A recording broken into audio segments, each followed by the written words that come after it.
Muted.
Welcome everybody to the technical training today on the Bear River Data Model Pilot Study. We're just holding out just a few more minutes to get a few folks joined up. But while we wait before we get started, please feel free to, during the presentation, to ask questions, put up your hand. We will stop along the way and answer questions. So we'll be right back and get this started here about 9:05.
All right, everyone, we're going to get started here today. Looks like we have most of the attendees that registered. I'd like to first just welcome you to the technical training on the GIS technical standards and sort of the new way we're going to do things with the Wyoming Water Development Commission projects. Today here, I've got Peter Gill, which is project manager with the Water Development Office, myself, Jim Vanderweide with Tri-Hydro Corporation. I will get started here, and please, throughout the webinar, feel free to answer or ask questions by chatting. We'll be monitoring those and answering them as they come in, or we'll stop between sections and answer those. Also joining us is Kyle Jordan, one of the GIS specialists here at Tri-Hydro. He's going to be monitoring the questions you guys ask. Happy GIS Day. This is Peter Gill from Water Development Office. Thank you for joining us. Appreciate you guys taking the time. We have probably an hour worth of material, and then we anticipate and we would love to have questions from you all as we go through. If you can write your questions in the text box Kyle will kind of pull those together at the right time, and we'll try to address those as best we can.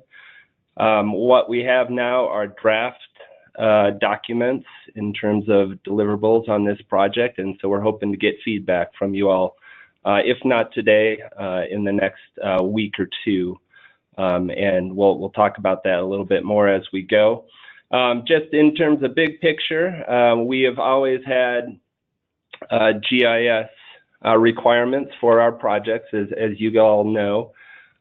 We are taking that a bit further than we have before, where we're actually coming out with some specific standards on how we want those GIS data delivered, and those will be project by project. And this is part of a larger set of changes that has come into Water Development Office.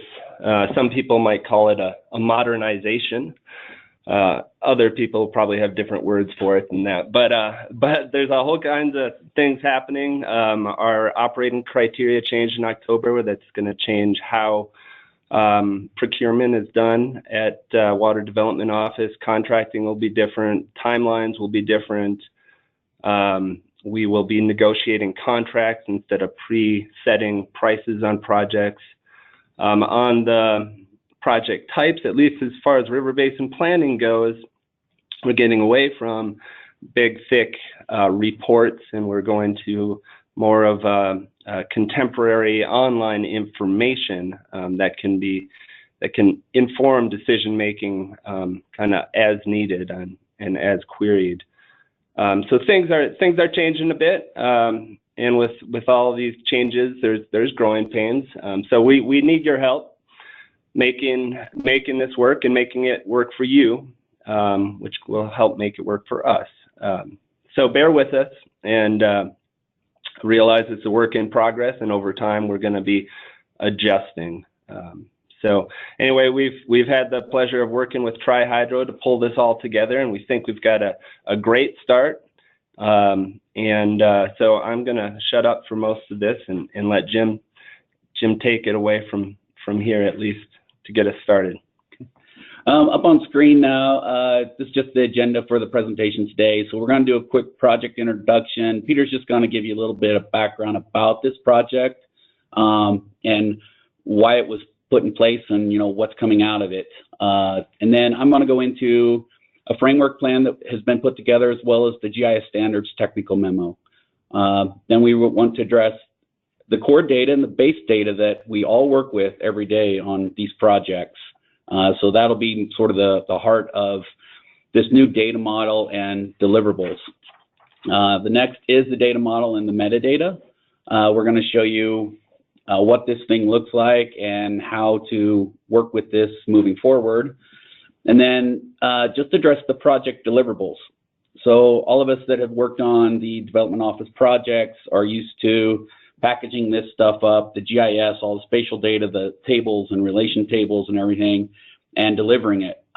What we want to do is just talk a little bit about how the project deliverables are going to interact now and what we are looking for on the development office side. And then at last, we're just going to touch on kind of technical support and resources for you guys.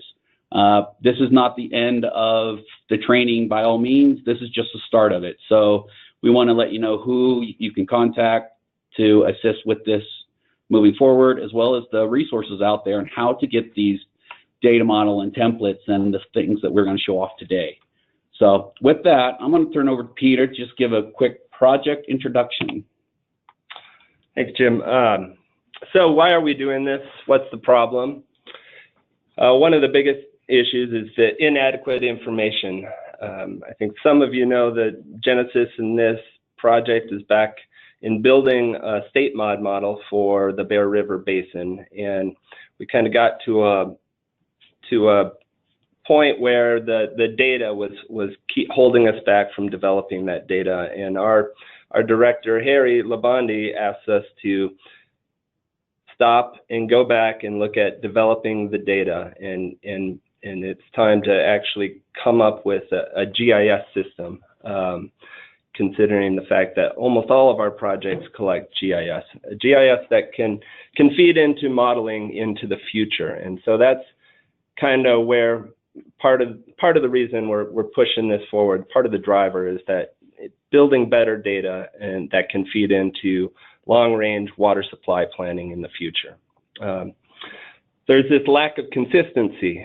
That's the second one that we've noticed with all this GIS data. We've got different types of projects that we do in planning: master plans, watershed studies, river basin plans, reservoir studies, in-stream flow, and all have kind of their own unique needs, but there's a ton of overlap between those. And we also have different consultants on each of those projects that all have their own way of doing things and organizing data. So what we're getting back is real inconsistent, different formats. Some are in CAD, some are in GIS, some are shapefiles, some are KLM, all over the board, right?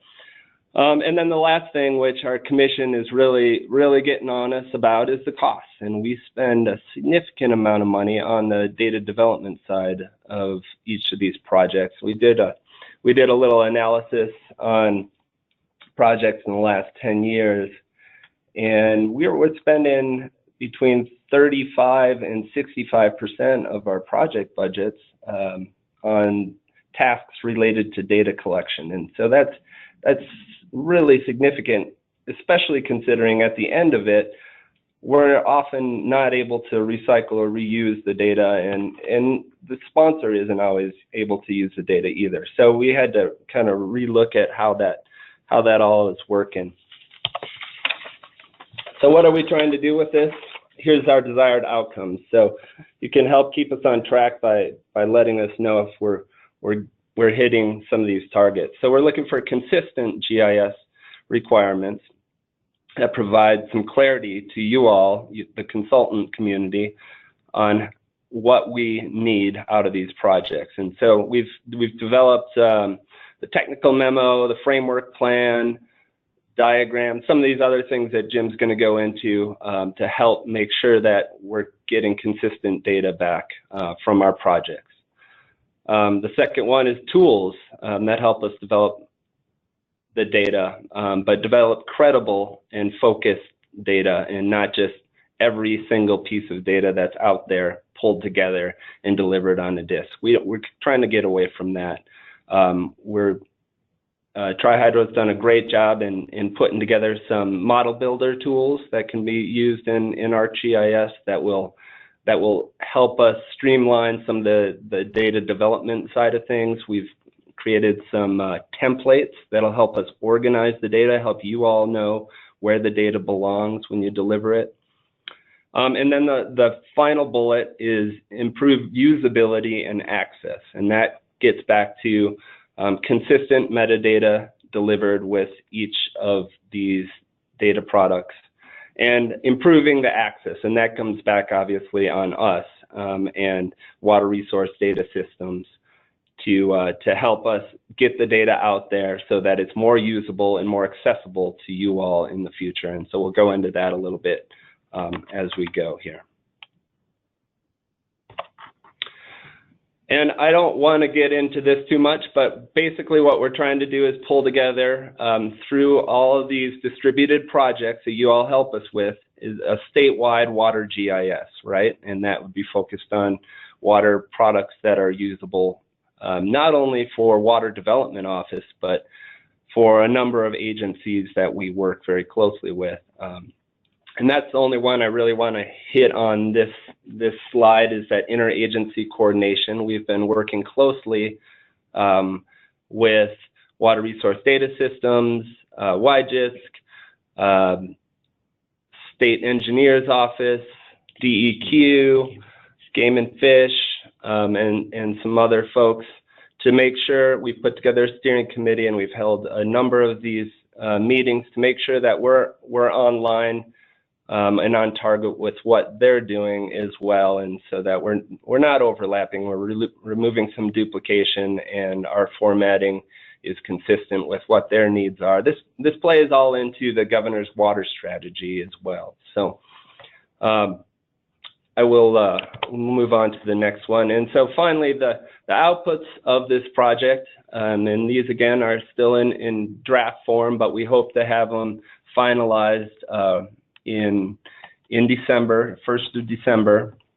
So it's a framework plan, which we'll show you a little bit later, but that's basically how this can roll out and be implemented for Water Development Office. The second one is the technical memo, and you technical folks will be most interested in that one probably. There is the actual data that was compiled for the Bear River Basin, and that's the geodatabase that helps guide how these templates that we'll talk about were put together. And then project-specific templates, which will separate the GIS deliverables from, say, a master plan to a watershed study. And obviously, there's different data needs. And so those templates are different for each type of project.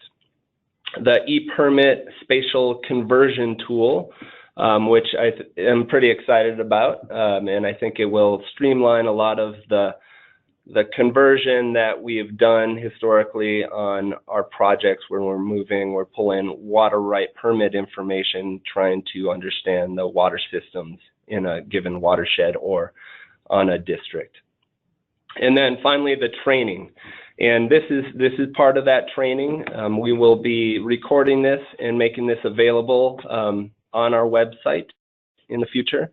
And so others can dial it in when they need. But we also want to do, as each project cycle begins every year, we'd like to do a short half-hour, 1-hour webinar to refresh people's memories on what we need, what we require, and how to pull it all together in a way that will fit into the overall schema and help you all know what our expectations are for our projects. All right, I'm going to take it back over from Peter here. Just a quick reminder, though, is if you have questions, please enter them throughout the presentation. We're going to stop after each of these sections.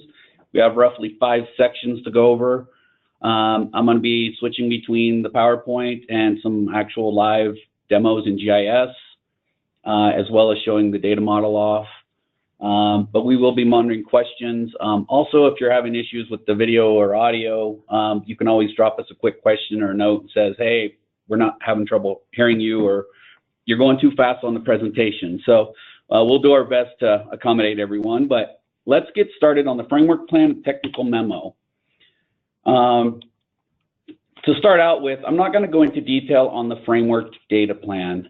What this really addresses is, the existing program out there, the interagency coordination consistency we were looking for, and the technology and data for water resource management throughout the state.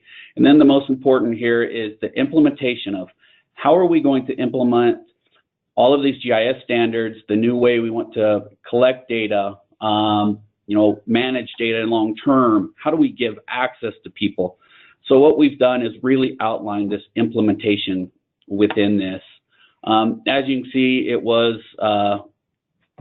collaborated with a lot of folks throughout other state agencies. We've listed them, given them a little credit on this one. Throughout this time, we've had a steering committee. We've had 6 meetings with all of these folks that really helped drive this framework plan and the contents of it. So what we were doing is just not looking at what the Water Development Office needs as data, but really how are we all going to work together managing these large data sets and sharing the data sets. To move on to the GIS Standards Technical Memo, that's really what is at the heart of this training today. This is how we are going to set up metadata, the standard coordinate system, kind of the data accuracy and the water system mapping. This is the guiding document that is going to help everybody understand how to package this data, get it created and delivered. So I'm going to flip over to it real quick and just give you a quick showing of what it looks like right now. So we've got an introduction that just gives the overall purpose of this document, metadata standards, coordinate system standard, confident in data accuracy, the water system mapping. I'm not going to go over the appendices today, but I want to call these out specifically. So the Appendix A is the e-permit water rights search guidelines provided by SEO. We've worked closely with the SEO and Beth Calloway, and she has outlined the best practices in downloading from the e-permit system and getting the water rights and the tables that we really need to start with. And then Appendix B is e-permit download and creation of GIS data. This is taking that e-permit download of all the water rights in the Excel that you get from the download and getting it into the GIS and creating data layers out of it. What Peter talked about earlier was the e-permit spatial tool, conversion tool. That tool is based on this procedure that we wrote up, and I will be just demonstrating that later today. So it'll be key that these are the actual written processes, but I'm going to show you some automated tools that we have put in place to help you out. And then Appendix C is getting into a lot more detail, but this is just the creation of unique ID for water structures. A lot of these projects won't require this, but if you're going to be doing irrigation plans and some really detailed information and researching the water rights to the nth detail, then this creation of unique IDs for water structures is going to be key on managing the data properly. So I'm going to try to quickly go through these, and then after this one, we're going to stop and open it up for some questions and try to answer them, but I'll do my best to just walk through some of these first few sections. Metadata standard. During this project, we reviewed almost 20 years of GIS data for the Bear River. The majority of that data came in with no metadata standards. And what that meant was we didn't know where it came from, who created it, or anything about that data. So to validate that that was good, usable data for the Water Development Office, it was hard to do without metadata. Metadata can also be extremely time consuming. So what we've taken into effect saying, we don't need all of the metadata, but what we do want is the key pieces of information. So I've got them listed here with tags, a summary, description, and credits. And I'll show you an example of that in just a minute here. In addition to the standard metadata that we're all used to creating and looking at, we have added metadata fields that are going to be required for some of these. What this means is for every record in your GIS layer, you can update the source. So if you have a structure that was in the wrong location and you've moved it, now we'll be able to say, hey, here's where it came from as source, here's the date of the change, here's the project it's associated with, and then here's the accuracy of that data moving forward.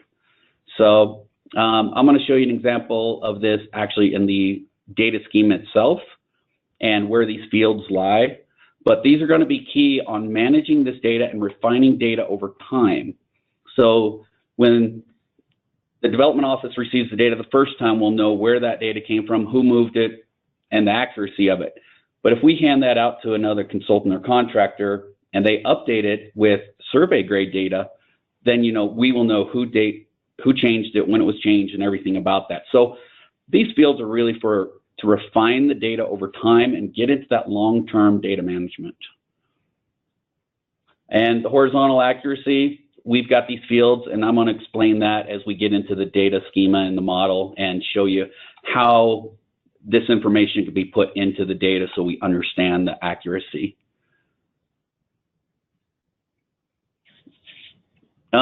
Just some things on auxiliary data sets. So what we're going to show you today, and the next section is going to get into this, is the core data sets and the base layers. These are the ones that we are focused on here as far as deliverables back to the development office. But we understand that there are a lot of other GIS layers, relational tables, a lot of other supporting information that is created during these projects and the studies. We understand that that will get delivered back. All we're going to be asking is that we try to do the best we can to put metadata on those other data layers that sit outside the core data layers that we're going to be talking about. And one recommendation is if you're using the ArcGIS Arc Catalog, there is an option under there that is automatically updates when metadata is viewed. So what happens is as you create data, as you manage data, the system itself, ArcGIS, is going to be updating some of that metadata for you. So it's just a quick little tip to help with creating metadata and tracking it. So what we've got is an example of an ARC catalog metadata. This is what it looks like. And really, this is all of the metadata that we're requiring for the deliverables. So you can see the tags up here are the basic information that people can search by. So river basin plan, state of Wyoming, points of diversion, water rights. The summary, this gets into the why. You know, the geographic extent of this. Is it a basin? Is it a irrigation? Is it a HUC, you know, zone? It's the extent varies a lot with these projects. And then when did this project happen? How recent is this data? And then your projection and scale. So the next section here is talking about this projection. We're wanting everything in a consistent projection. So I'll touch on that here in a second. And then scale, just so we know the scale of this data. And these are the standard stuff that every GIS person knows and learns as they're working within GIS. The description, this is key. This is the what. You know, what is this data? And then again, we touch on a little bit of the date. What's the date of this data? Is it a range? Is it monthly precipitation? Was it developed 10 years ago and we're using it as reference? We need to know that information. How? This just describes what you did to create that data, so we understand a lot of the information about the accuracy or what was done and to this data before it was delivered. The completeness. It's hard to say that something is 100% complete on any GIS data set, but we know that every time we work on data, we shoot for the highest completeness as possible. This will at least give us an idea of, hey, is there data gaps in this data? Are we missing a little bit? Or how much information is truly in this data set? And then, so Jim, if I could just add, this is Peter. There's two dates here. There's one in the summary, which is more about when the project happened and when the data were compiled. Under description, the date is actually the ground condition date. So if you're digitizing irrigated lands off of a 2005 aerial photo, the date is 2005 under the description, because that's the ground conditions date. But the data was compiled in 2017. I hope you don't use 2005 aerial photos for irrigated lands, by the way. That's right.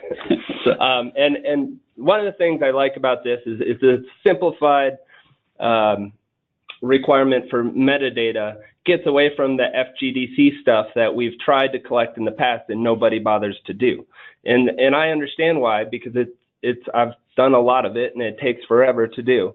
And it often takes longer than pulling the data together. This is very simplified, and it gets us the information we need so that the data can be reused in the future. And so it becomes more usable once this data is put in here. So hopefully it's pretty self-explanatory, and that's why we did this example to help shepherd people through it. Yeah, we're trying to keep it as simple as possible, and this metadata can be extremely time-consuming. So we're just doing taking a minimalistic approach. Yeah, and just to add to that, this is basically the ARC catalog default Esri metadata screen, right? The description. Yeah. If you click on it for a description, this is the information screen that you get. So you can go straight into that ARC catalog editor and put all this stuff in there. You don't have to create your own system. Yeah. And then just the final one was just the credits of who, but then we've left all of the other data, metadata out of this example, because a lot of it gets created by the system itself. So like I said, we're just requiring the top 4 sections mainly of this metadata. Coordinate system standard. The main reason we came up with the coordinate system standard is because we had a lot of data. Like I said, we reviewed 20 years of data, and we had everything from UTMs to state planes to geographic. And what happens is when you start putting them into a master system to look at statewide data, they just don't fit that well. So what we decided to come up with is just a standard coordinate system. And we went simple, just a geographic system, North American 1983 datum.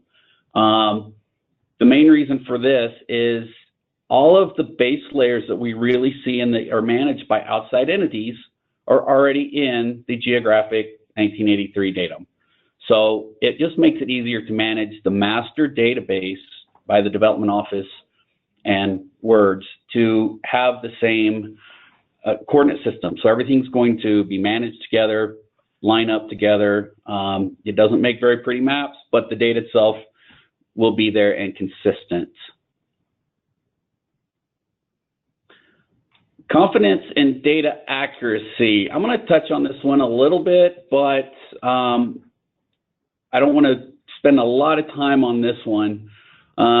This example is a little bit hard to maybe grasp, but what we're really asking here is not the accuracy of locations on the ground. We're going to be tracking that, you know, if it's survey data, if it's GPS data, if it's based on a quarter in the metadata itself. What we're asking here is your confidence in the accuracy of the data itself. So if you receive data from a website, you download a lot of information. It's hard to say, is it 100% complete? Is it 70% complete? Is it 30% complete and accurate? Well, we don't really know that. But as you're working through this project, you're going to be touching this data. You're going to be understanding this data.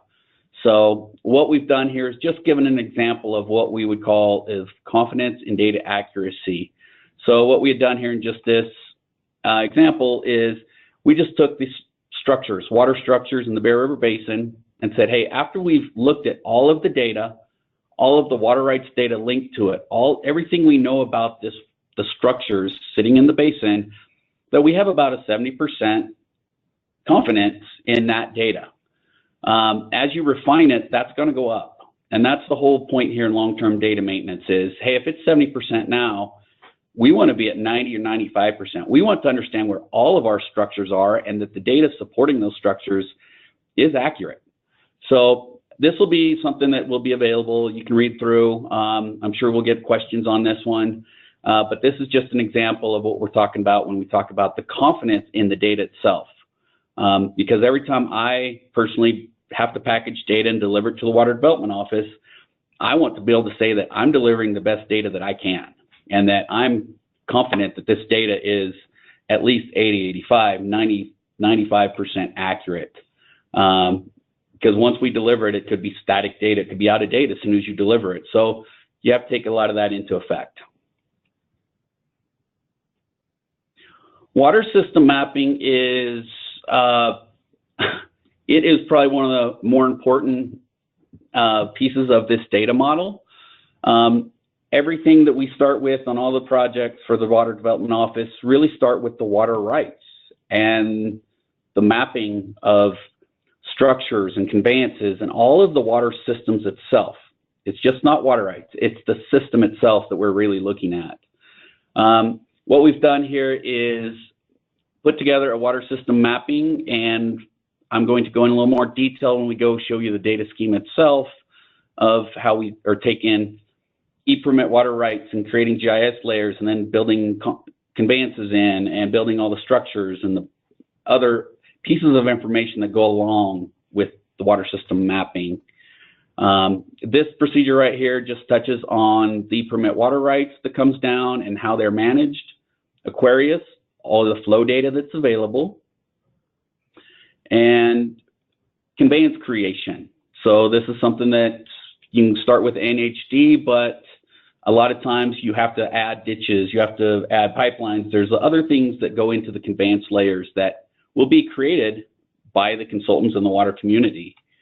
The structure ID, this gets into that structure ID that I talked about, where we can make sure that we understand the structures, the conveyances, the water rights, how it's all linked together and how it can all relate together, so you can actually ask this GIS system questions and get those answers back. So this gets in a little, like I said, this will all be available to all of you guys. And then the last piece here is the depth of water right detail. as we went through this, we realized that for most projects, you only need what we're calling a depth 1. That's taking e-permit information, the NHD, all of these water systems and outside sources, and putting them together and getting them mapped in GIS. You can answer and do a lot of analysis with just a depth 1 detail of that information. And I'm going to spend more time on this, actually showing you the database model and the diagram and how this will be working together. And as you can see, the level of effort is low to none, depending on how much you want to work on this. Something we won't spend a lot of time on today is a depth 2 and a depth 3. On rare cases, we will have to go to a depth 2 or depth 3 detail analysis of the water systems for some projects. It's going to be rare, but at times it's going to require it. And when you get into this depth 2 and depth 3, that's when you're really understanding everything about the water rights, the water flowing through the ditches, the structures, the flows on those, and how they all relate. You really have to dig into the data. It's hands-on. The effort on these are a lot higher. So what we're going to show today is really what you guys are going to be needing is just a depth 1 detail, the basic mapping of water systems. And if I could add to that, Jim, you know, there's a lot of talk about e-permit throughout this, and for water development projects, you know, often we're more interested in actually what's happening on the ground and the water systems that are there. But we know that the starting point for that information is often the water right permit information. And so from that, we get to figuring out where our diversion structures are, how the water is conveyed from the source to the fields or to the city or to the industry, that kind of thing. And so we're not as interested in trying to figure out what the water right record is, and we're more interested in what's actually happening on the ground. But we know to get to the ground level, we often have to start at that permit, on the permit side of that thing. So just to keep that in mind, I know there's other ways to do it than going through e-permit, but for a lot of our work, we start with that e-permit information. And so just to clarify that. Okay, with that, I want to go ahead and open it up. We have a few questions here. And like I said, at any point you can ask additional questions. We're also going to give you the ability to contact us after this webinar to get into more detail also. So we'll take a few minutes here, ask a few questions, and answer them and move forward. So I'll let Kyle call them out. We'll do our best to answer them. Okay, one of our first questions is on confidence. So they're mentioning that confidence will likely vary greatly between each field of data collected and entered. And they're wondering if we're looking for more of a global feel for the data set as a whole. We are. So the confidence is looking at the data set as a whole. When we're talking detailed information for each record, that's where the metadata fields come in, and we will get into that in a little more detail. But for the most part, the confidence is just understanding all of the data that goes into that data set and how confident you are of the accuracy of it. And then the other questions apply to when we're going to implement these new standards, and then is there any incentive to start applying these new standards to existing projects? Sure, I'll take that one, Jim. This is Peter. I think we hope to implement on the next round of projects where we will have finalized some of the documentation and the training materials and have final data set templates out there. If you want to become an early adopter, I think we would be very supportive of that. I would, on my projects anyway, and you want to pick up what we've got at this point and run with it and see how it works for you and give us feedback, that would be wonderful. So I guess the answer is you all are this is available for folks at this point to use it in their current projects. But as far as required as part of our contracting, that should be coming in the next round of contracts. And I have one more question. They are wondering if the metadata applies only to project-generated data or to data collected from outside sources. The main would be project-specific data that you're going to deliver to the development office is where we really need to focus on metadata. If it comes from an outside entity and there's no metadata on it, you could briefly say, hey, here's the source of the data, and this is all I know about it. And then we will be providing links to where this webinar will be posted, and all the information will be posted later in the demonstration and the website. Yep. Peter's going to show you the website that is being created to host all of the templates. We're going to show the data schema, the webinar, and all of the pieces that you're seeing today. Okay, I think that's all the questions so far. We're going to move on to the core and base layers. Looks like we're kind of running long on some of this stuff, so I'm going to breeze through a few of these, but really get to showing you what this stuff looks like.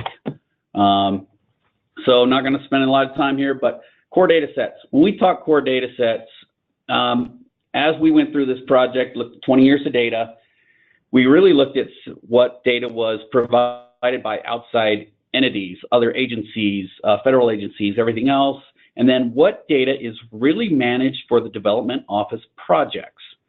So what we're really looking for is to say, hey, let's look at figure out what the core data sets are that are delivered with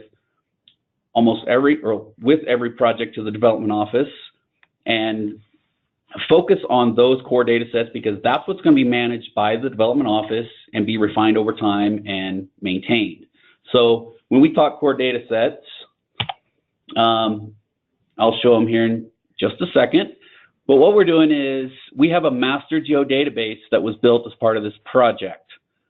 This master geodatabase is going to be managed by the development office and the water resource data systems, which is WORDS, here located at the University of Wyoming. So all of the data that's getting delivered by the water community, such as Tri-Hydro, we are going to be delivering these completed geodatabases. They'll get moved into the master. So what we're really doing is creating a statewide GIS system.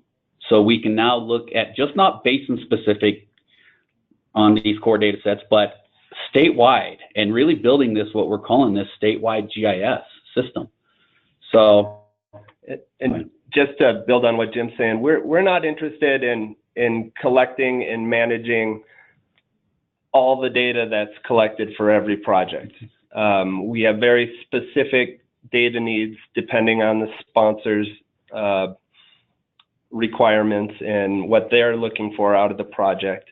But there's certain, we've tried to focus the data sets that we are very interested in maintaining at a statewide level through this core data sets. And that's what these represent. It's not trying to encompass everything that you all do in each of your projects, but rather just focus in on those ones we care about.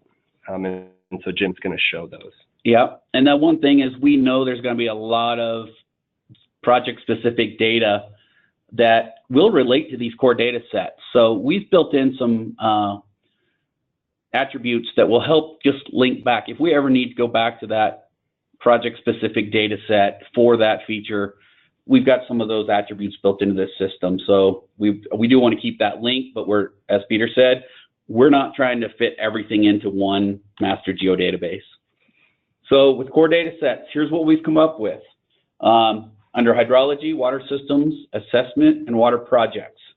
These are the core data sets and what these geodatabase templates are based on. Everything outside of this could be just base layers or provided by other entities. To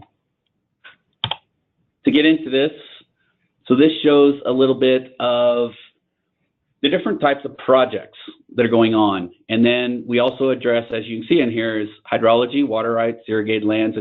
So these major layers that we're showing here in the projects fit underneath the core data geodatabases.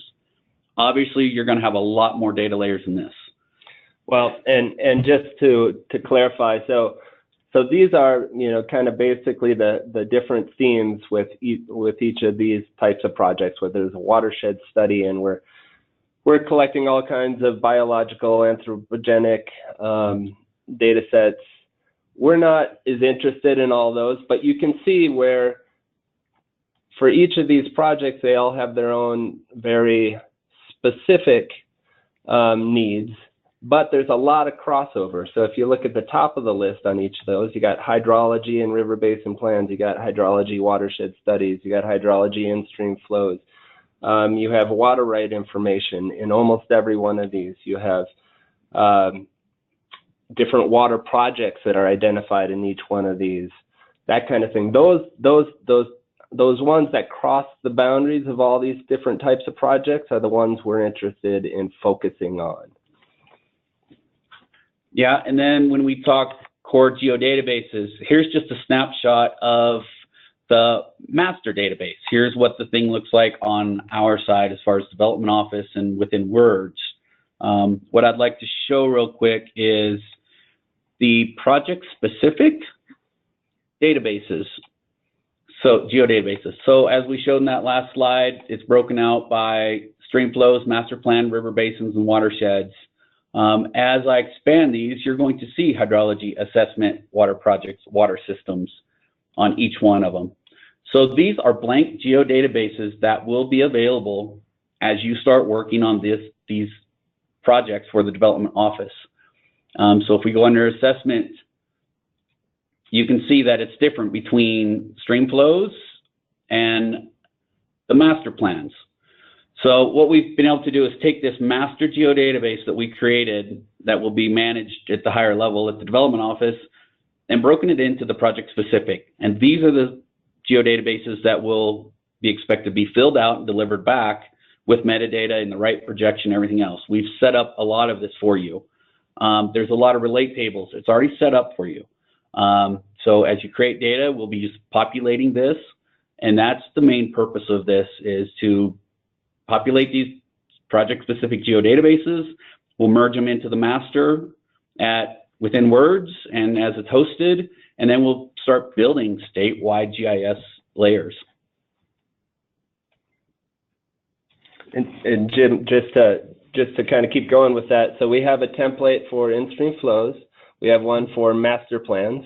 That could be a irrigation master plan. It could be a water system master plan. We have one for river basin planning. That's kind of just big picture, anything that would involve any water use, water supply estimating. And then we have watershed study templates. And you know, Jim, if you just click on a master plan, you can see we have that same 4 categories: the assessment, the hydrology, the water projects, and the water systems. And then relate tables below that, that actually have some of those other attributes that you can't just easily put into the data set as much as we would like to, because we have to pull all this stuff back together from the different types of projects. We can go, are you going to go into what these different areas represent? Or should we? Maybe I'll just hit on them real quick. So the assessment is more what current conditions are on the ground. The hydrology is more what, you know, if we are measuring, we do a lot of temporary gauging. We are often modeling what the stream flow is during different hydrologic cycles. All that information goes in that stream flow data set. We have water projects, and this is really about internal project identification. So one is the study area boundary, which we've always, as long as I know we've been doing GIS, we've required that you define the boundary of where you're studying and submit that. This potential projects is something that we do with all our projects, but it's always done differently. And so this is an attempt to to try to do it one way so that we can build a statewide data set of potential projects. And then water systems gets into where are our diversion structures, or where are our pumps, where are the gauges, where are the reservoirs that are supplying water, what is the conveyance, and how does water move from these sources to where it's being used. What you don't see in this one is the point of use or place of use and where that is, but that is still something we're looking for, but Jim will show you how we think we can get to that. Okay, with that, like I said, we're going to go into it a little bit deeper and just show the structures behind it. But what I want to do is flip over real quick and talk about the base data sets. So we've now sort of identified the core data sets that we just went through and showed you templates for and everything else. Well, the second piece of this, when we start on any of these projects, is we all go out and download base data. Public Land Survey System, the National NHD, there's a lot of layers that we always download. And instead of having everybody download those, what we've done is we've packaged the core base data sets that are used on almost every project, and that will be available also for download and be provided to the water community. The purpose is that we know some of this data might get updated, but for the most part, it will never get routinely updated. It's set in stone, so we just want to provide that. You don't have to download it. So that's kind of the purpose, is everybody starts with the same data set and builds data upon them. But here's what we've come up with. So these are layers that will be delivered and available for download. So reference, hydrography, and groundwater. So as you can see, as the potential contaminants, groundwater, geology, cross-sections, that doesn't change. It's geological. The references, SEO districts, water divisions, special districts, such as irrigation districts and other things. We'll start building that master data set, and we'll always be able to manage that and then hand it out when people are going to be working on those. And then the PLSS, I know that it's getting refined right now, but we've got a data set that we are using in this, and you'll see how we're using it. We're just going to provide that for use. It's ready to go. And then when it gets updated, we'll update it on the development office side, and then it'll be ready for download the next time you need it. So like I said, for the most part, these layers don't change much. Well, and additionally, so these are important because we want everybody building data sets from the same base layers, so that one person doesn't use 1 to 100,000 stream layer and the other person is using the 1 to 24,000 stream layer. We want some consistency, especially with the monumentation and the reference to quarters. That's why we're providing that PLSS layer, which is really the GCDB layer, so that we can always reference the same sets of monumentation. So when we know where the Township 34, Range 16, Section 12, quarter is always going to land a point in the same place. So we're trying to be consistent with those core data sets so that everybody's referenced the same data sets. And so here is the data sets. We've got the base layers geodatabase. We had downloaded the PRISM data set up to 2010. That was used in the Bear River for us that we delivered. And then the soils. So a lot of this stuff does not change. It's historic data. And then here's under base layers, here's the different data sets. Your assessment that we just talked about, the PLSS, here's your quarter, and sections. And here's all your groundwater things that we have already pre-populated for you. So this will be available, as like Peter said, it's going to be updated if it needs to be, and then it'll be available for all of us to start on the same consistent base data. Okay, with that, I know we have a few questions. We'll address what we can here and then keep moving. One of the questions was wondering if we would include the land ownership parcels in this data set for base data. those change pretty frequently, and each county has kind of their own way of updating those. There is a public link to a statewide parcel layer that we could provide, and I will make sure we do provide that link. It's a online map viewer that has a compiled set of parcel data for the entire state, and the currentness is really county by county, but that would at least give us a place to start, and we can provide a reference to that. So thanks for that. Mm-hmm. Yep.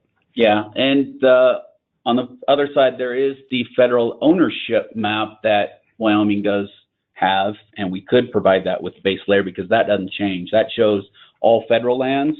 It does not show the private parcel ownership, but it does show BLM, state lands, federal lands across the board. So that is a base layer that we could provide in this. That kind of goes into the second question, is if we could provide links to outside data sources that change often. Yep. Yeah, we can definitely do that. And then one of the other questions is whether or not the core data sets is for the Bear River Basin or the entire state. So the core data sets are the data sets for the entire state. We used the Bear River Basin as the pilot study for this project to develop those, but we focused on statewide. We did not just, say this is just for the Bear River. Core data sets are the core data sets that will be developed and maintained for the entire state. And the final question we have so far is whether or not the attribute tables are standardized in our template geodatabases, and if they'll be able to see those attribute tables here later. Yes, that's the next section. So thank you, and we'll move into that. They are standardized, and that is part of the data model and metadata. We've already talked briefly about metadata. This is just an example. We've gone through it in depth. We're good there. But the metadata fields and attributes, here's what we were talking about with that. And here's the latest version of it. It's going to have contract ID, the contractor, the edit date, and horizontal accuracy. So as you can see here in irrigated lands, if you start with an irrigated lands layer and you're going to update that, that's what we want to track on the record level. So, hey, this polygon was updated. Here's the contract ID that it was updated under, so we know what project it was tied to. The contractor, so I would be putting Tri-Hydro Corporation in there and potentially my name or initials, and then the date that I edited it, and then the horizontal accuracy. Did I capture this off an old topo map? Did I capture this off a high resolution aerial map? Did I actually go out and GPS this with mapping grade? Or, hey, for some crazy reason, we had surveyors in the area and they actually shot this area and just updated this data. So, yeah, and the next piece, getting into this, as you see domains listed over here, and as we show the data model here in just a few slides, I'm going to explain and show how many domains we've already created and why we've created them. So, and just to add, so that contract ID will be the number in your contract. That's what we're looking for on that line, is that contract ID number, which won't change and will allow us to internally track projects in the future with the rest of our databases. So as we talked about domains, here's our domain tables. So these are coded value domains. So irrigation status, here's exactly what we've done. We've provided the domains and the standardization within the data model. And the accuracy standards that we talked about, I mean, that's when we were talking survey grade, handheld, aerial, quarter centroid. We've got that written out in the GIS standards technical memo to explain the general accuracy of the actual location on the ground. And what I like about these domains is they actually, when you use our templates, they show up as drop-down menus in your geodatabase. So you don't have to reference some document to find out you need to put a P for a pipeline. All you're going to see in that drop-down is the pipeline. And so so this will really help facilitate that consistency between data sets, between projects between consultants, and that's why these domains are really important that we use these. The last bullet on this slide I made bold because that's the ePermit spatial conversion tool. I'm going to show that off right after we show you the data model. I'm going to flip over to the data model, and I'm just going to start with, this is a picture of it. Looks massive, it looks complicated. I'm going to go into this and just show how you can use this as your roadmap when you're populating this information. So with that, let me flip over to the actual PDF of this. So I printed this off. It's about 4 foot long, but you can put it on your wall. We are also providing it with these sections broken out. And I want to go back to when I talked about sections. These are the core data sets we just talked about. You can see hydrology. I'm going to just go ahead and make this full screen. So you can see hydrology, assessment, water projects, water systems, depth 1 and then depth 2 and 3. So everything we've been talking about comes back to this data model. And I'll even start here with the master geodatabase. This goes back to what the master geodatabase looks like. This is all the data sets, the feature classes, the feature data sets, the relate tables, the additional tables that you need to build your links and everything else. So this is all provided in this data model diagram. And then when we talked domains, I'll just zoom in a little bit further, associated field domains with this. So here's just node types. Is it a gauge? Is it a diversion? Is it tributary inflow or an other node? Horizontal accuracy. Here's the accuracies that we've already pre-populated that you can choose from. And we've also given the approximate, accuracy. So survey grade, it's probably less than an inch. If you go to GPS recreational grade, more than likely it's over 15 foot, but it's under 30. Digitizing, here's at the section level, we know the accuracy is 640 acres. It could be anywhere in that if you say the horizontal accuracies at a section level. So as you can use this as the roadmap, I'm going to go into the water systems. Slow down a little bit. Yeah, I'm going to zoom in and then it'll reset for you real quick. All right, here we go. It looks like it should be reset for you. So water system step 1, this is what we were talking about. The blue shaded here, as you can see, this is a point of diversion base point feature class that is based on the ePermit. So this is point of diversion point figures created from SEO data. So I'm going to show you how this GIS layer gets created from an ePermit download in the conversion tool next. But I just wanted to point out that if you download from ePermit, you're going to see exactly all of these same attributes and the length of them and everything else about them. So what we've done here is we took the ePermit download and we've created a GIS layer out of it showing the points of diversion.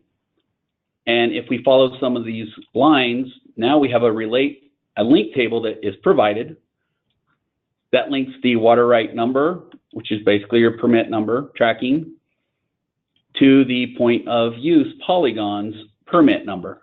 So this is another data table that was downloaded from ePermit and then created as a polygon layer to show your point of uses tied to quarter. And the conversion tool is going to show this, these two sections here, but I wanted to point out the major parts of the water system depth 1, because this is where we all start on these projects. Also, here's your reservoirs. Here's where reservoir information gets downloaded and created. And as you can see, we've got a lot of different relate tables and other things that are already built into this template for you. What you'll need to do is just take your information, create the feature class, and put it into the template that we've already provided for you. The attributes are there, they're standardized, and then when you get into other areas of this, you'll see that we've got all the domains standardized also. So under conveyances that we just talked about, Here's horizontal accuracy and conveyance type.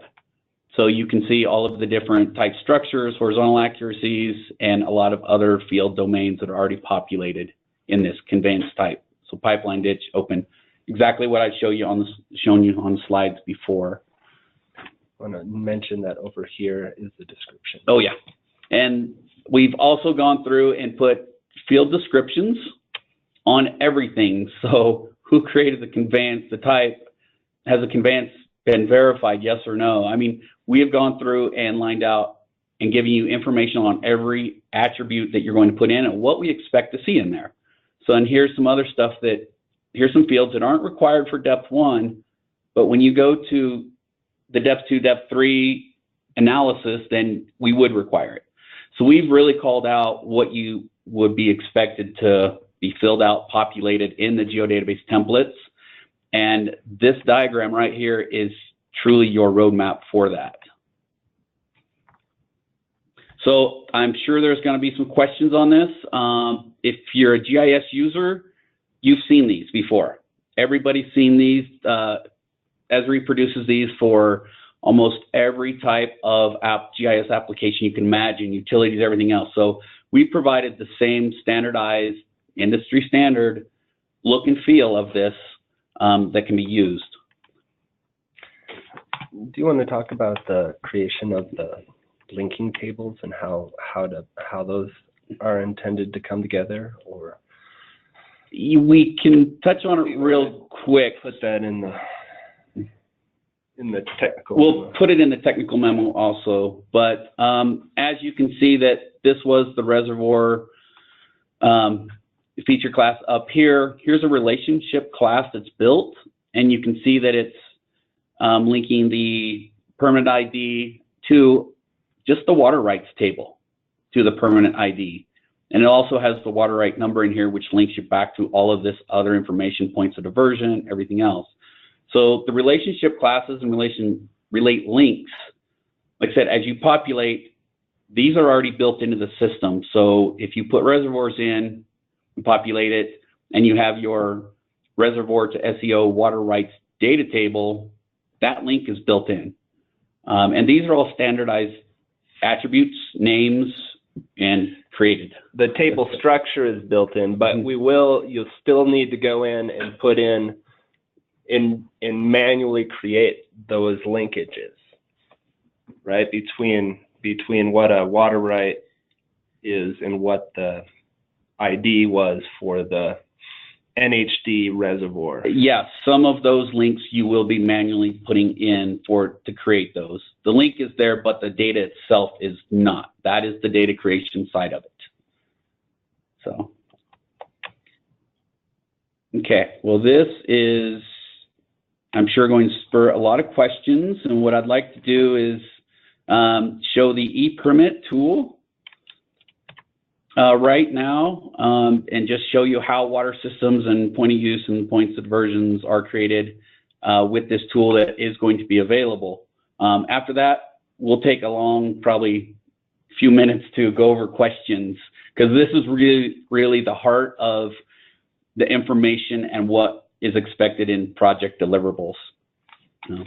So what you're seeing here is just the Bear River outline. I've got the districts, division and districts in here from the SEO. So this is basically, your basic mapping. Here's my PLSS, quarter, and sections. I've got all my base maps. What we are providing are two tools. And this is part of the download, and along with the geodatabase templates. This is going to be available to everyone. So it takes a little bit to come up, and I've got a lot of things running here. But so what we have done at this point is we went out to ePermit. We downloaded the information for Division 4, District 2, and we went ahead and went through those procedures I showed you in the GIS technical memorandum provided by the SEO to get this information downloaded into Excel. From that point, this tool will import that Excel table, and I'm just going to go through and walk the setup here, but I'm going to show you what the output is. I'm not going to run the tool right now. It just takes a little bit. So as I know, I downloaded Water Division 4 and Water District 2, and I need to give it a name, so I'm just going to say this as it comes up. I'm just going to call it download for now, and then I just have to select my geodatabase that I want to put this in. So I'm actually just going to drag and drop my output geodatabase. And this is a geoprocessing tool. We all use them in GIS. We have built this and designed it to take all of those procedures that were in the technical memo in Appendix B and do that for you. So if I hit OK, it's going to run through the process, and when I get done, it's going to give me this feature class in my output, which I have already loaded up over here. So what I have been able to do is take the ePermit downloaded Excel, push it through this tool, and it has mapped out, based on the location, a feature class. And this will be going into your water system as a core data set. One thing that I'll show you is I'm going to pull up the attribute table. And as you go across this, these are exact fields that were provided in the ePermit download.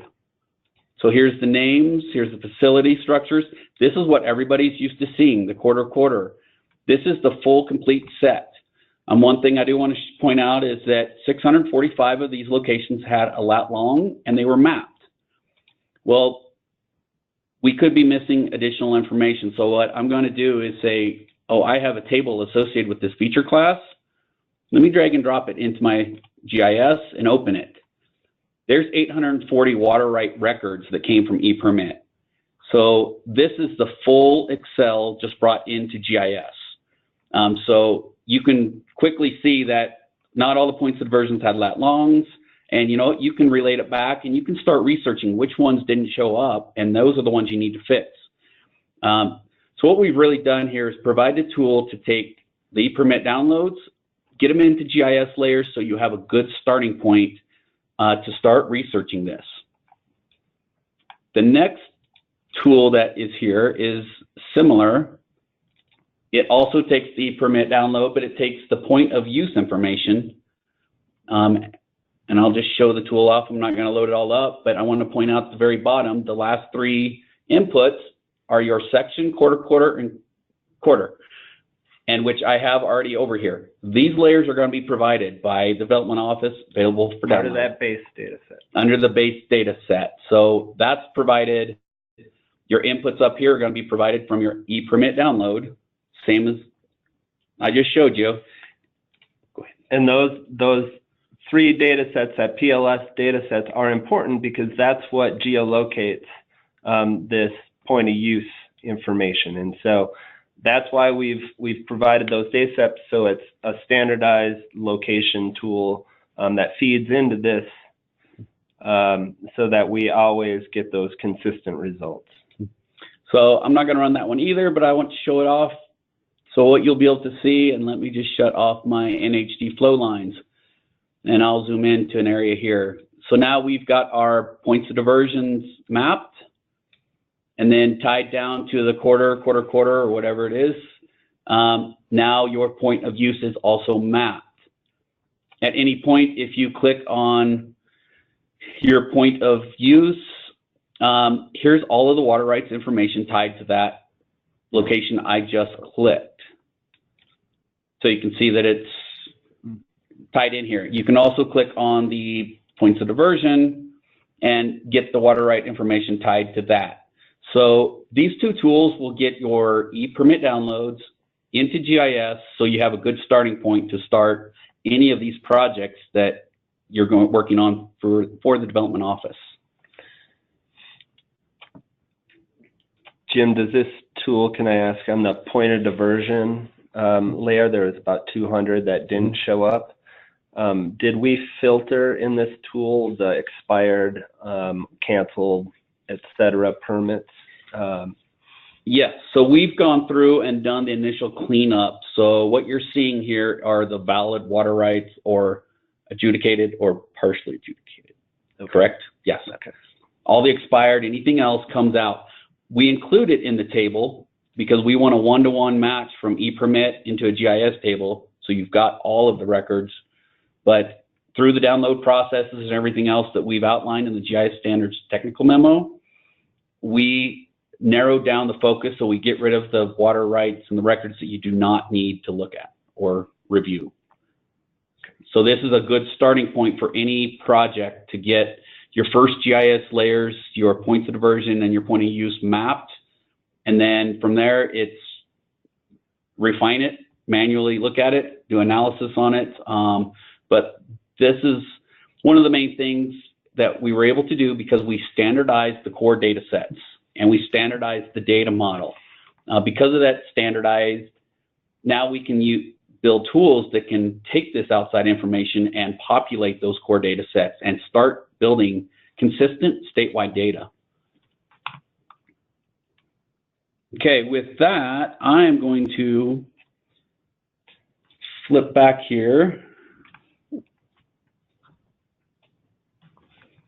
2 questions, because I'm sure we have a few on this one. Okay, we have 2. Well, we'll start there. We are available after this for questions, and we'll be providing emails and other information, but I will let Kyle get us started.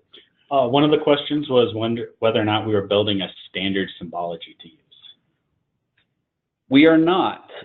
Symbology is all up to you, because when we put it into the master system, the development office and Words will be creating their own.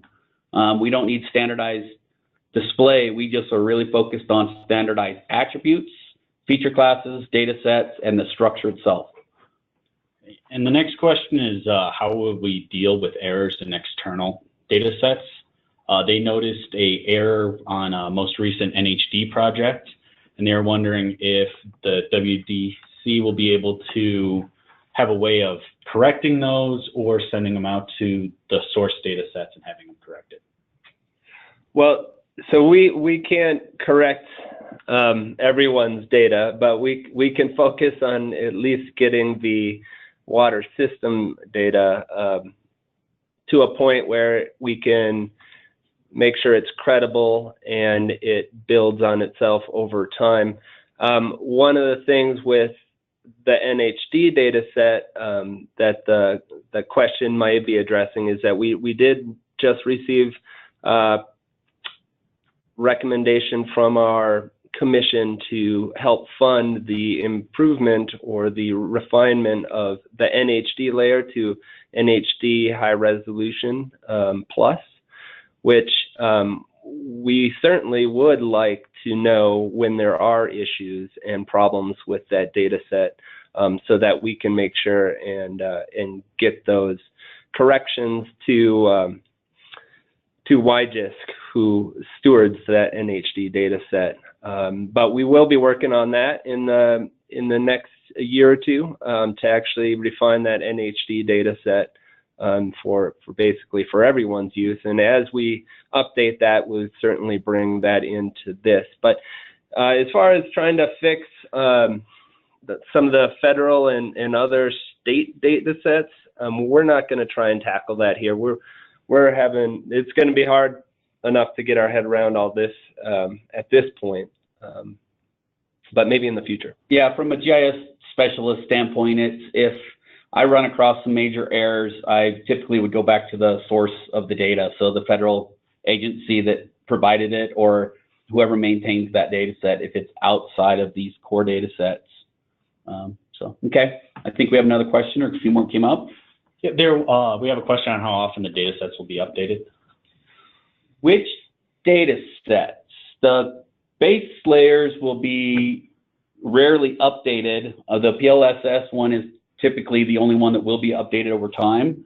The geologic ones don't change. Well, and the NHD data set, we will update when we have an improved NHD plus, certainly.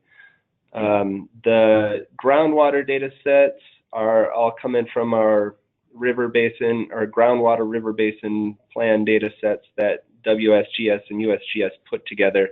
We've compiled those data into one public data set that can be accessed through the website. But I guess the idea is that as the data is compiled through individual projects and improves, because that accuracy level improves, we will start putting that out for future reconnaissance level projects, and really any project that people want to use it for. So it will be pretty much updating as we get new core data sets. We will keep releasing, and we don't have anything to release at this point, improved master-based data sets. I mean, that's kind of the idea with this whole thing, is that in a couple of years, we shouldn't have to actually develop some of these base data sets. We will have a base for you all to work with that you can take and improve upon as needed, and then deliver that back with the proper metadata so that we can know how it was improved and which features were actually improved. So it's kind of it'll be an evolving data set over time, I guess is the long answer. Yes. And another question was whether or not the state will be hosting a statewide license. For GIS, no. As far as I know, that's outside of our realm. No, we won't be doing licensing for all our contractors or consultants. We will probably start hosting more of a web map that people can utilize to actually just go in and grab the data in an area of interest that they're looking, and pull just those data down based on a polygon. That's part of our kind of overall plan for improving access in the future. Okay. And someone else was wondering if they do discover any exterior database errors, if they could just note those in metadata when they deliver. Oh, that would be great. I mean, that would be excellent. Yep. if we can start cataloging those. I'd appreciate that. Yeah, because the more information that's provided development office just helps the credibility and the validity of the data itself. So if we know there's an error, it's a good place to note it and say, hey, we know that this was an error, so the information based on it could be a little outside of what you would expect. So, okay, well, that's all the questions for that right now. Like I said, we'll have more question and answers down the road here, because we're coming up on about an hour and a half. Next section is project deliverables. The next few sections here, we're not going to spend a lot of time on. You've seen the heart and the meat of the data model, the schema, the geodatabases, the templates, and the documents that really guide those. So this next section here is really project deliverables. So as you guys populate these geodatabase templates, so this example on screen here is just the master plan template. It's exactly what I showed you in our catalog earlier. It's just populated. And what we did here is said, hey, for the core data sets, it really is a minimalist approach. There are going to be additional data tables and fields and other stuff that you create on this. Definitely those will be deliverables to the development office, but the core data sets we're just expecting in these templates that we provided based on the attributes to keep it consistent. So when you talk about project deliverables, so completed project specific geodatabases, that's the templates populated with metadata. So please fill out metadata. We'll be looking for that. And then all of the project supporting data sets.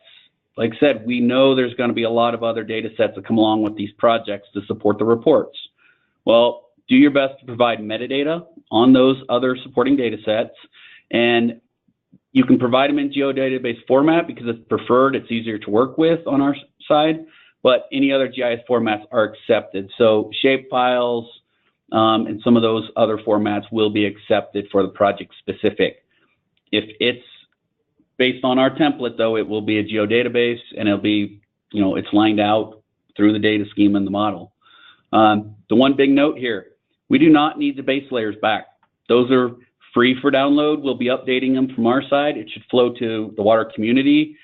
We don't want those delivered back. Those take a lot of space, and they're just going to get deleted. So to keep the deliveries to just focused on the projects, the completed project geodatabase and the supporting data sets, don't give us back the base layers that we provide. So do we have any questions there? I mean, a lot of you guys on the phone have either been on the receiving or the giving side on these project deliveries. That doesn't change a lot. All we're really looking for is these project-specific templates filled out so we can start building that statewide geodatabase. No questions. All right, let's just get into the end of this. Support and resources. This is the last section. I only have about 2 slides on it, but we do want to show something off. Support. So like I said, we didn't want to just give this technical seminar and say, hey, good luck, there's all the information. We're here to support you. So the Water Development Office, you'll be able to talk to project managers and they'll be able to get people involved that will be able to support you when creating this data, filling out geodatabases, and building these projects information. Words is also going to be a good resource for you because they're the ones that are going to be managing this in the end. They understand the data model. They will understand what to expect with project deliverables. So they're great resource. Annual training. This was the first one as far as getting this out there, but every year we want to refine it and train on it. We know this could be evergreen. This data model could change. You guys might identify some layers that should be in the core data set. We want to know about those. We want to build this data model as this grows. So things will change from year to year, and we want to provide annual training to the contractors that are selected. And then the webinar. Today is recorded. We'll be posting that out on the website that we're going to show you here briefly. But everything we talked about today will be there, and it's all video, audio. It's all going to be contained in that file. So you'll be able to show other folks, or if you have a new GIS specialist coming on board, download it and have them watch it. And then they can go ahead and, at least have an idea of where to start. So the last piece here is just the resource. We only have one link here because the major piece of it is truly on this website. You're over here. So. There we go. Yeah. So Water Resource Data System has been working on pulling together a website for us to help get this information out to you all and get some feedback. We the web link is going to be on the recorded. Well, let me just go back to that so that you all can see this and have a chance to do a screenshot of that or whatever. But the GeoHub through Water Resource Data System is where we are going to house this, along with all of our other data and project reports. It's currently, there's a link from our homepage, the Water Development Office homepage. Anyway, so this will take you to the products and the data and the templates and some of the training materials. This is a work in progress, but let me just walk through it and show you what we have. This is the opening page. We basically have your standard information. If you're questioning on how to create one of these data sets, go in here. You're looking for just the blank geodatabase templates. They're all going to be housed in here. The base data is going to be housed in here, and if you want to find historic data, mostly from our river basin planning projects, you'll have access to that through here as well. You currently already have access to that. We're also going to post the recording of this this webinar right here, and of course the big scary roadmap. We will you'll have access to that here, but I think that's going to be a excellent tool for you all to understand where we're going with that. So just to go in a little deeper, I clicked on the GIS standards page, and from here on the left you can click on any of these links to go to the framework plan, the technical memorandum, the geodatabase diagram. There's a PDF of that. We're going to post the slides as they come along. I would love to hear feedback, if not today during the webinar, hopefully by the end of the month on anything you see that is confusing to you, or you have a question about how to implement parts of this, or you're looking for understanding of how you get to some of these data sets or how to use the ePermit tool. Please send me an email, let me know, and I will help shepherd you through at least as far as I can. If not, I will send you over to Jim and Kyle here. So that's where you find all the draft documents, right here under the GIS standards. That was that link. The geodatabase templates. This will allow you to download those geodatabases depending on the type of project you're working on. And then there's a little basic description of those templates and the structure of the overall system right here on the left. So go ahead and take a look at that. I want to get back to the base data. The base GIS for developing the core data sets is here, this base GIS, and that will have the link to, we'll have a little more description on what's in each of these, but this one is going to have the hydrology and that PLS layer that is necessary to use the ePermit conversion tool, and a few other reference data sets that are going to be helpful for assigning unique IDs. The ePermit conversion tool will be here as well, and that's something you're going to load into ARC Toolbox to utilize. Some of the older data is there. We have a link to the PRISM site, so you can get current PRISM data, and then the compiled river basin groundwater data is also here. And we'll add that link to the statewide parcel web map here as well, and the state data set for state and federal lands as well. And that is the GIS website for implementation. Again, please send me your comments, and we'll go from there. Okay. Well, we're going to flip back real quick to just a few questions here. Let me go back to just one slide. Oh, that's the project deliverables. Well, one more. Okay. Yeah, too far. So at this point, we want to go ahead and just open it up, answer the questions across the board, and kind of close this out. So I know we have a few questions. We'll start there. There we go. So here's also email again to Peter and myself. So questions and stuff can be also emailed to us, and comments about the draft documents and other draft information that you've seen today. And we'll be finalizing all of this by January 1st. So we hope to have everything updated, finalized, and ready to go after that point. Before the end of the year. Yes. And it is GIS Day, as many of you know. So happy GIS, National GIS Day.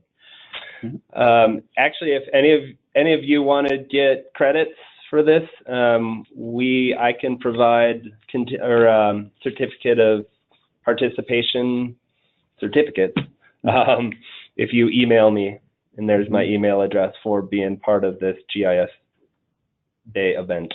Yeah. Do we have any questions? Two small ones. One was when and where they posted, which I think we just answered. So January. Okay. Mm-hmm. Yes. Well, it's posted now. It is posted. Yeah, the draft documents are posted now under that website that we showed you. So draft things are out there. We would like to hear comments back. I mean, we're currently finalizing the documents and implementations and a lot of this other items, but by the end of the year, we will have the final document. So any feedback now is appreciated. And then they were wondering if we could show the web link again. Oh, yes. Yes. There we go. Do we have, one more question came up. Yeah. And then one question was to ensure seamless data across projects. They were wondering if the project boundaries will be provided at the beginning of each watershed study or in form of a HUC. Yeah, well, so it depends on the type of project. For watershed studies, we try to stick to those HUC boundaries. For other types of projects, it's very specific to the project. I think, you know, like an irrigation district master plan, usually the area of study is the boundary of the district. Sometimes it goes beyond that because we're looking at area that drains to it. But those are part of what the consultant provides back. With watershed studies, we do provide that up front because we have to keep track of that. But for other projects, it really comes from the consultant, and it's not always going to be a watershed boundary.